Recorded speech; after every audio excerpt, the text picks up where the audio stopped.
আর চোখের পলকেই শুকনো মরুভূমি ঘন সবুজ গাছপালায় ভর্তি হয়ে গেল। সে এই পবিত্র পানপাত্রের শক্তি দিয়ে স্থানীয় গ্রামবাসীদের অসুস্থতা সারাতে লাগল এবং সে তার জীবনের ভালোবাসাকে খুঁজে পেল। সে তার মন জয় করার জন্য মাটি ভর্তি একটি টবে হাত রাখল এবং মুহূর্তের মধ্যে সেখানে গাছ হয়ে সুন্দর গোলাপ ফুলও ফুটে গেল।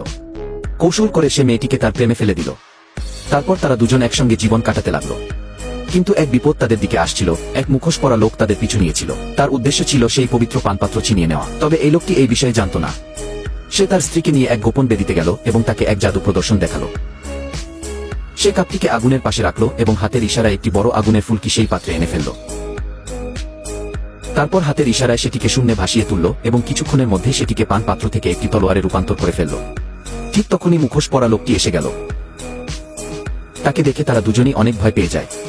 তখনই কৌশল করে মুখোশ পরা লোকটি মেয়েটাকে তার আয়ত্তে নিয়ে নেয় এবং তাকে ওই পবিত্র পান পাত্রটি দিয়ে দিতে বলে। কিন্তু মেয়েটিও ছিল খুব চালাক। সে কায়দা করে সেই লোকটির মুখোশ খুলে ফেলে। ঠিক তখনই